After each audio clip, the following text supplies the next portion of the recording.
今回は DynamoDB と、オフラインサポートのサーバーレス、REST、API についてを、ご紹介します。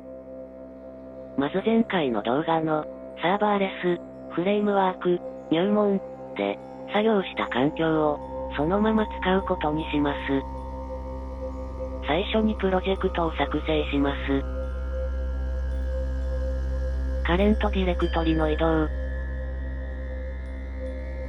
前回は、行いませんでしたが、NMP を初期化してパッケージ JSON を作成します。入力はデフォルトで良いです。おっと、NPM がアップデートされているようです。とりあえず、アップデートしておきますか。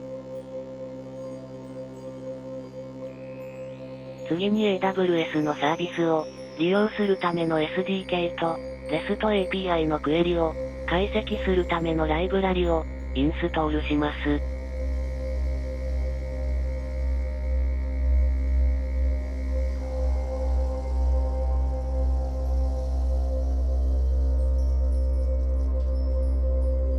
サーバーレスオフラインをインストール。インストールに時間がかかるので、少し説明。今回の動画で参考にしているウェブページを紹介していないことを不思議に思った方もいると思います。いろいろとご紹介に適したページはないかと検索しました。ですが、バージョンアップのためか、実行してみるとエラーが出たり、情報が足りていなかったりと、適したものが見つかりませんでした。もうそろそろ終わりますね。説明の続きは後ほど。ブラウザで、サーバーレス DynamoDB ローカルの使い方を参照しましょう。サーバレスフレームワークと Java ランタイムが必要ですね。Java ランタイムはインストールされていないので、インストールします。Docker ファイルを開いてください。run, apt, get の2行のコメントアウトを外します。末尾をデフォルト JRE に変更。コマンドパレットからリビルドをします。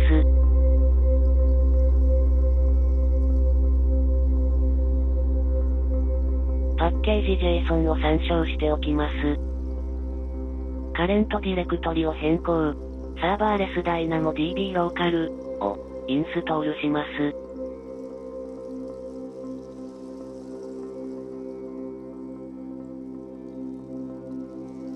注意しなければいけないのは、ここでインストールしているのは、本体をインストールするためのインストーラーのようです。そしてプラグインの記述をサーバーレス YAML に記述しなければ、本体のインストールができません。サーバーレス YAML ファイルを整えていきましょう。ここからはテロップにするとわかりづらいので、画面を参照してください。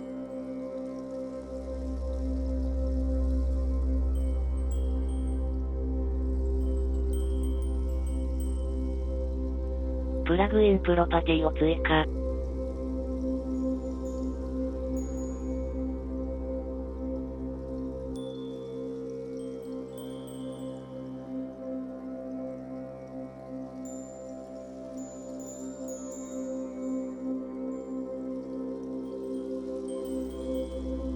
サーバーレス DynamoDB ローカルの本体をインストールします。あれ？エラーになってますね。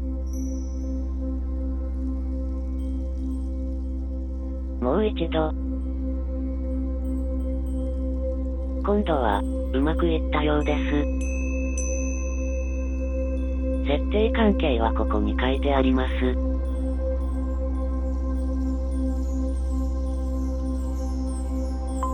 ァンクションズプロパティを編集。REST API のクラッドを定義していきます。取得、リード、K は GET メソッド。作成、クリエイト、K はポストメソッド。更新、アップデート、K はプットメソッド。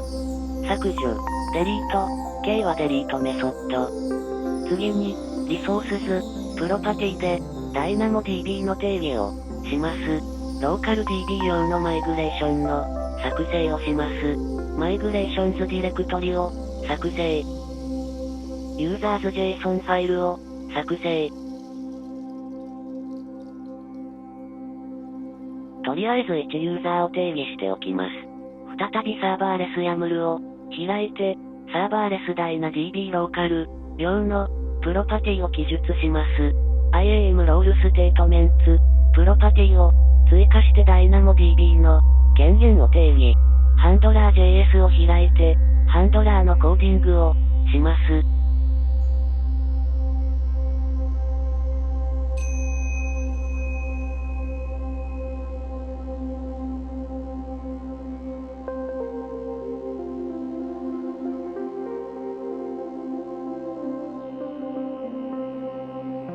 引数チェックのメソッドを定義。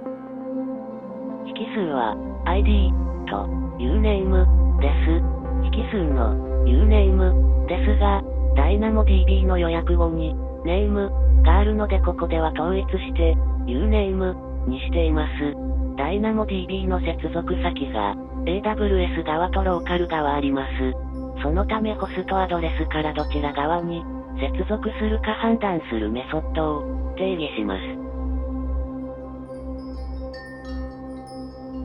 正常レスオポンスとエラーレスポンスメソッドを定義。ゲットハンドラーを定義。ここでは非同期でコーディングしています。ハンドラーについては、ブラウザで AWS ラムダハンドラーを検索。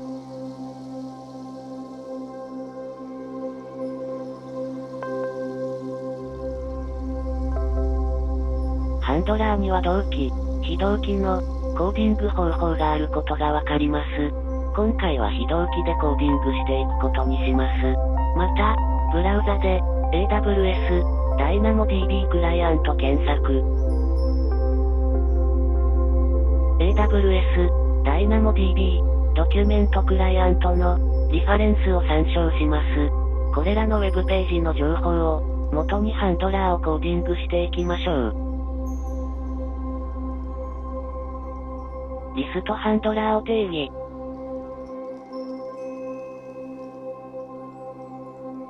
アドハンドラーを定義。ここで注意してください。プットメソッドを指定していますが、リターンバリューズに、オールニュー、指定したかったのに、エラー出てしまいました。プットメソッドは追加、更新に、使用できるので追加では使えない値だったのでしょうか？とりあえずリファレンスを確認しましたがわかりませんでした。そのため入力を、そのまま返すようにしています。アップデートハンドラーを定義。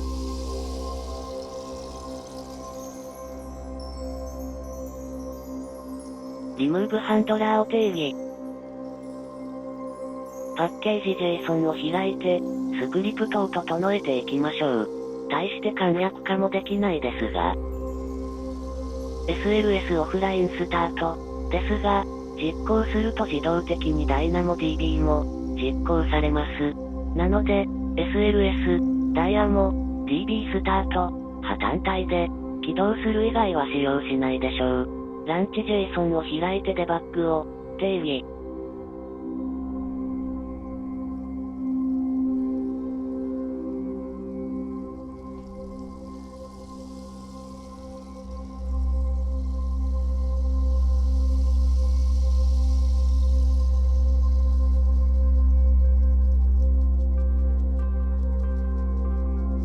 DynamoDB ローカルを単独で起動します。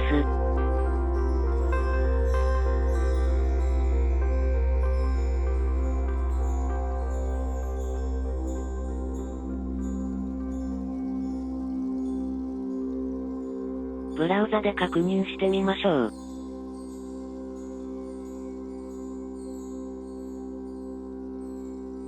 左の欄に画面のコードを入力します。そして、をクリックすると DB の内容が参照できます。マイグレーションで設定した内容が初期状態で確認できました。コントロール C で停止します。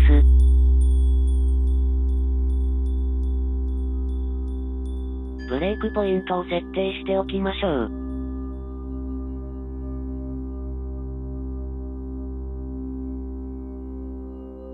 ローカルのでデバッグをしてみましょう。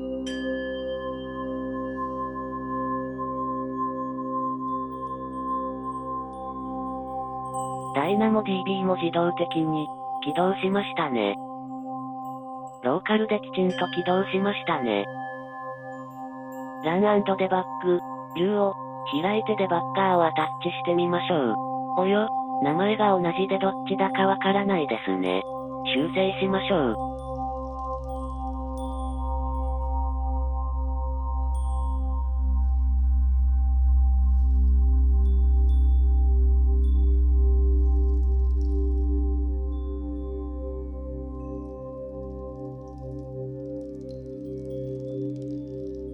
アタッチできました。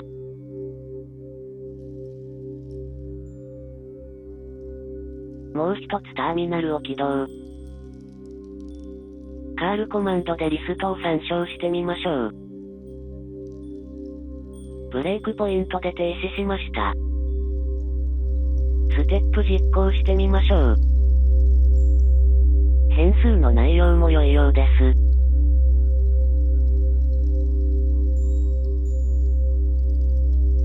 返り値も問題ないですね。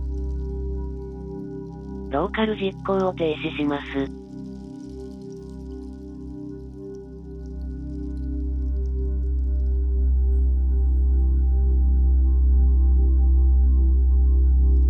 それでは AWS マネジメントコンソールを開いてください。